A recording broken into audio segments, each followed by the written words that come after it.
Since all this kerfuffle with Jennifer Lawrence forgetting that there was a long line of female action heroes who came before Katniss Everdeen, I've been pondering the concept of the strong female lead. In the days of modern film, it seems that movie makers have forgotten how to make a strong female lead.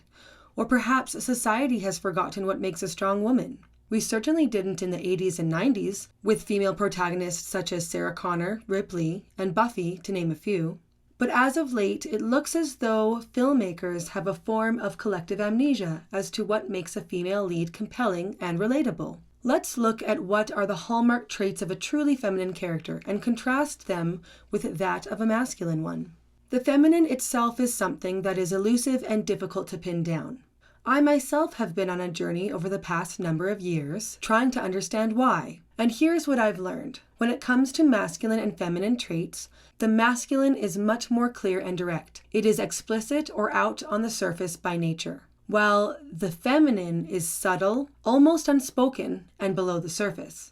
It is implicit, you see. At this point, you might be saying, but there are no strong male leads being written either. To which I say, you are correct. What's happening is that both male and female leads are going through a deconstruction of what would be considered traditionally masculine or traditionally feminine traits. I'm seeing more and more female leads written to have traditionally masculine traits, such as literal brute strength, charging into situations only to be held back by the men in their lives. All the while, male leads are written to be weak and unsure, deferring to the women around them before taking action. I would argue that neither of the typically masculine traits found in the female protagonists, nor the typically feminine traits found in their male counterparts are the best of masculinity or femininity. They are in actuality the weakest parts. The strong man coming in with a tyrannical spirit is not the model for boys to look up to.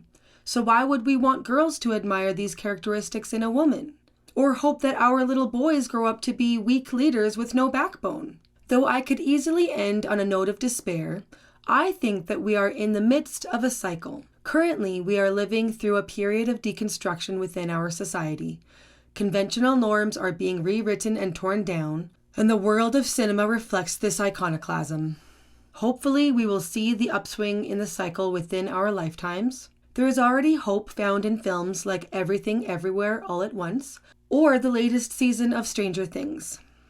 The same goes for male protagonists too, like All Quiet on the Western Front and other foreign films that have been released in the past few years. In short, hope is not lost. We must simply continue to seek out quality storytelling and support good cinema where we can. And don't forget to keep your eye on the cycle, my friends. Who are standout female or male protagonists for you? Who are the ones who made you think, this is a woman among women? Or, that is truly what it means to be a man of valor?